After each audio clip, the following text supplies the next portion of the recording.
Hollywood हंगामा explainer पेश करता है जॉन विक 4 मूवी की स्टोरी। ये 2023 की सबसे बड़ी और बेहतरीन एक्शन फिल्म है और ये जॉन विक सीरियल का शायद आखिरी पार्ट हो सकता था, क्योंकि इस फिल्म के पार्ट में दिखाया गया है कि जॉन विक की मौत हो जाती है। लेकिन सुनने में आया है कि इस फिल्म के मजीद और पार्ट भी अभी बनेंगे। तो देखेंगे कि आने वाले पार्ट की कहानी में क्या ट्विस्ट होगा, क्या वाकई जॉन विक अभी मरा नहीं है। तो चलें अब बढ़ते हैं जॉन विक 4 मूवी के एक्सप्लेनेशन की तरफ। फिल्म की शुरुआत में हम जॉन विक को देखते हैं जो एक जगह पर फाइटिंग प्रैक्टिस कर रहा होता है और तभी इसके सामने बाबरी किंग आता है जो जॉन के लिए एक नया सूट लेकर आया था, जिसको देखकर जॉन कहता है कि वो अब तैयार है।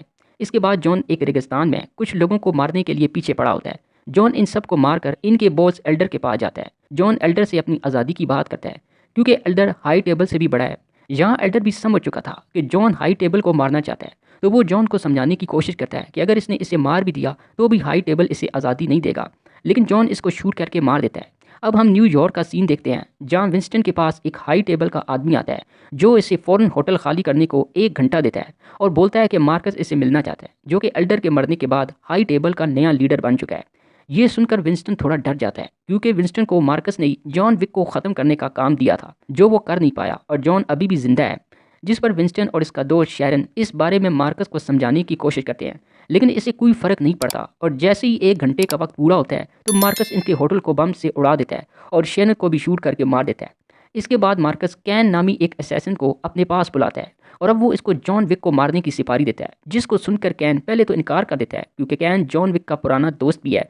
लेकिन मार्कस इसे धमकी देता है कि अगर इसने जॉन विक को मारने का काम ना किया तो वो इसकी बेटी को मार देगा। इसके बाद हम एक गुमनाम आदमी को अपने कुत्ते के साथ एक होटल में देखते हैं जो जॉन विक की तस्वीरों को देख रहा होता है। लेकिन तभी होटल में हाई टेबल के लोग आ जाते हैं जो अकीरा से होटल के मैनेजर को बुलाने का कहते हैं। अकीरा इस होटल के मालिक शिमाजू की बेटी है। ये जब अपने बाप को बुलाने छत पर जाती है तो वहाँ जॉन विक भी होता है, जिसको देखकर अकीरा समझ जाती है कि आखिर हाई टेबल के लोग क्यों आए हैं। अब मार्कस के आदमी शिमाजू से कहते हैं कि इन्हें पता चला है कि इसने जॉन विक को इस होटल में पनाह दे रखी है और इसलिए वो होटल को चेक करना चाहते हैं, जिस पर शिमाजू इन्हें इजाज़त नहीं देता। तो कैन इसे हाई टेबल के खिलाफ जाने से मना करता है, जिस पर शिमाजू होटल की लाइट ऑफ कर देता है और शिमाजी के लोग इन सब पर हमला कर देते हैं, जहां अब दोनों तरफ से अब बाकायदा जंग शुरू हो जाती है। तो शिमाजू जॉन को वहां से निकलने का रास्ता बताता है, पर वहां से निकलते वक्त जॉन का सामना कैन से हो जाता है, जो हैं तो दोनों दोस्त, लेकिन जॉन इसकी मजबूरी समझ जाता है कि कैन इस पर हमला क्यों कर रहा है। इन दोनों के बीच अब फाइट होती है जिसमें जॉन को कैन को मारने के कई मौके मिलते हैं, लेकिन जॉन इसे नहीं मारता कि तभी वो गुमनाम आदमी दोनों पर फायरिंग करता है, जिसे बचकर जॉन विक वहां से भाग जाता है। वहीं दूसरी तरफ कैन शिमाजो के सभी आदमियों को मारते हुए इसे भी मार देता है। वहीं दूसरी तरफ मार्कस जॉन को मारने की सिफारिश इस गुमनाम आदमी को भी दे देता है और बदले में वो उसे $25 मिलियन देगा। दूसरी तरफ जॉन विंस्टन से मिलने जाता है, जहां विंस्टन इसे कहता है कि अगर वो मार्कस को लड़ाई के लिए चैलेंज करे और इसको हरा दे तो वो हाई टेबल से भी अपनी आज़ादी की डिमांड कर सकता है।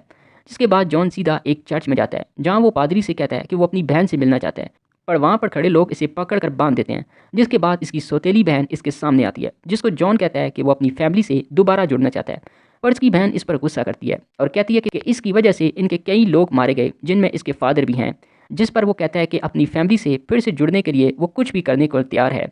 जहाँ वो अपनी बहन को ये भी बताता है कि वो हाई टेबल को चैलेंज करने वाला है, जिसको सुनकर वो कहती है कि अगर वो हाई टेबल के एक केला नाम के एक आदमी को मार देगा तो वो इसे अपनी फैमिली के साथ शामिल कर लेंगे। अब जॉन एक आदमी के साथ केला को मारने के लिए निकल जाता है, जहाँ केला के पास जाने के बाद इसे पता चलता है कि वहाँ कैन और वो गुमनाम आदमी पहले से मौजूद है। केला को भी जॉन की नीयत पता होती है कि ये इसे ही मारने यहाँ आया है, तो केला सबको अपने साथ गेम खेलने को कहता है। पर तभी जॉन केला पर हमला कर देता है और कैन और गुमनाम आदमी केला के आदमियों को संभाल लेते हैं। बहुत देर तक चलने वाली लड़ाई और भागम भाग के बाद आखिर जॉन केला को छत से नीचे गिरा कर मार देता है, जहां वो केला का एक दांत निकालकर सबूत के तौर पर अपनी बहन को जाकर दिखाता है, जिससे जॉन फिर से अपनी फैमिली के साथ जुड़ जाता है। अब वहीं दूसरी तरफ विंस्टन मार्कस को जाकर बताता है कि जॉन फिर से अपनी फैमिली के साथ जुड़ चुका है, जो अब तुम्हें मुकाबले के लिए चैलेंज करने आ रहा है। जिसको सुनकर मार्कस घबरा जाता है, लेकिन हाई टेबल को रूल को सामने रखते हुए वो चैलेंज कबूल कर ही लेता है। जिसके अगले दिन ही वो सब इस चैलेंज के लिए हाई टेबल के एक सीनियर ऑपरेटर के सामने बैठते हैं, जो उन्हें खेल के रूल्स बताता है, जहां मार्कस बताता है कि इसकी जगह कैन लड़ेगा। अब सब रूल तय करने के बाद ऑपरेटर कल सुबह सूरज निकलने से पहले एक चर्च के सामने इन्हें पेश होने का हुक्म सुनाता है, लेकिन मार्कस जॉन को वहां पहुंचने से पहले ही इसे मारने का प्लान बनाने लगता है। वो जॉन के सर की कीमत बढ़ाकर $26 मिलियन कर देता है, जिसको सुनने के बाद शहर के सारे हंटर जॉन को मारने के लिए इसके पीछे पड़ जाते हैं। लेकिन जॉन इन सबको एक एक करके मारता जाता है और जॉन इतना प्रोफेशनल होता है कि इसे शहर का कोई भी किलर नहीं मार पाता। जिसके बाद गुमनाम आदमी मार्कस से जॉन को मारने की कीमत बढ़ाने को कहता है, जिसके लिए मार्कस अब $44 मिलियन बढ़ा देता है। तो अब गुमनाम आदमी भी मार्कस के सभी हंटरों को मारने लगता है, क्योंकि इसे ये पैसा अकेले चाहिए था।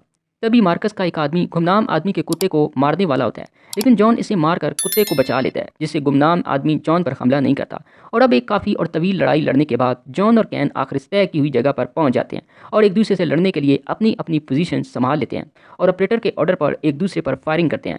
पहले 2 राउंड में जॉन और कैन जख्मी हो जाते हैं, लेकिन तीसरे राउंड में कैन जॉन पर गोली चलाता है, लेकिन जॉन कैन पर गोली नहीं चलाता और जॉन नीचे गिर जाता है, जिसको देखकर मार्कस जॉन को मारने के लिए आखिरी राउंड खेलने के लिए मैदान में उतर जाता है, लेकिन जॉन की चाल में आ जाता है क्योंकि जॉन ने तो गोली चलाई ही नहीं थी। तो जॉन फ़ौरन मार्कस पर वही गोली चलाकर इसे वहीं मार देता है और सब ये देखकर बहुत खुश हो जाते हैं और हाई टेबल जॉन को आज़ाद कर देते हैं और कैन की बेटी भी मार्कस की कैद से आज़ाद हो जाती है।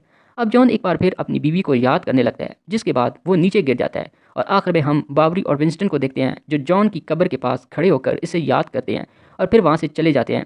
फिल्म के आखिरी सीन में हम अकीरा को देखते हैं जो कैन से अपने फादर की मौत का बदला लेने के लिए इसकी तरफ बढ़ती है और इसी के साथ जॉन विक 4 की ये कहानी यहीं पर ख़त्म हो जाती है। उम्मीद है कि आपको ये कहानी पसंद आई होगी। जाने से पहले एक छोटी सी रिक्वेस्ट है कि चैनल को सब्सक्राइब और वीडियो को लाइक ज़रूर करें। शुक्रिया।